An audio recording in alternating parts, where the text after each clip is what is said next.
Magandang araw sa ating lahat at sana ay nasa mabuti kayong kalagayan. Matinding pagsubok ang sinasapit ng marami sa ating mga kababayan dahil sa nagdadaang bagyo. Kaya't ngayong undas, bukod sa ating mga yumaong mahal sa buhay, ay isama na rin natin ang ating panalangin para sa mga biktima at nasalanta ng sakunang ito.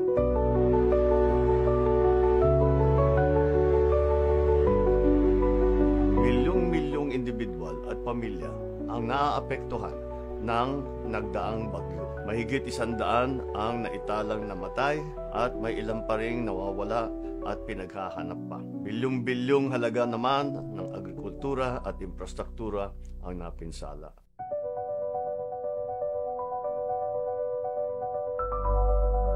Dalawang linggo na ang lumipas nang ginanap dito sa ating bansa ang Asia-Pacific Ministerial Conference on Disaster Risk Reduction. Isang nagpapanahong pagtitipon para pag-usapan at solusyonan ang mga ganitong uri ng sakuna na nararanasan hindi lamang dito sa Pilipinas kundi ng buong mundo. Dahil nga ang panahon ay nagbabago na, ang tag-init ay sobrang init, ang tag-ulan, grabe naman ang ulan.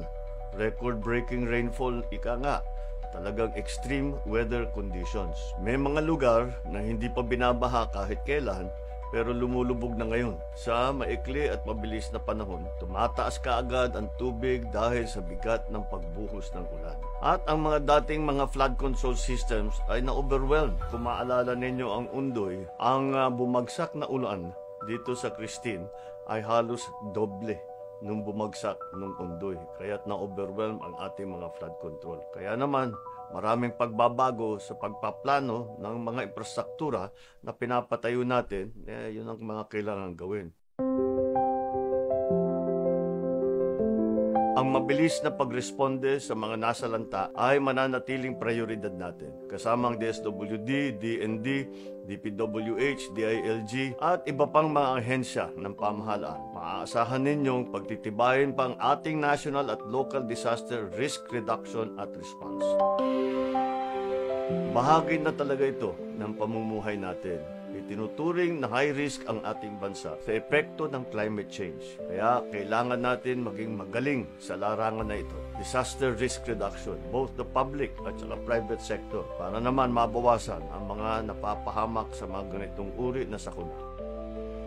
Mabuti naman, ngunit napuno kagad. Hindi na evacuation area ang pinaglalagyan ng mga tao, lalo na sa Naga City kung saan ako nakapunta. Kung saan saang building, yun na nga, City Hall nga ng Naga ay puno na dahil doon na nila na yung mga evacuees. Ang naging problema talaga sa Bicol ay ang tagal bumaba ng tubig. Natagalan tayo na makapasok hanggat nagkaroon tayo ng mga rubber boat dahil yung truck hindi pa kaya pumasok. Yung mga relief goods, pagdala ng mga tao sa evacuation center, ginawa na yung rubber boat na ang ginamit namin. May mga nagre-react dahil daw kahit balwarte ng ating katunggali noong eleksyon ay pinupuntahan ko. Nandun ang bagyo. Ang bagyo hindi nangingilala ng eleksyon. Kaya kung saan na may problema, kung saan ang nangangailangan ng tulong, doon tayo pupunta.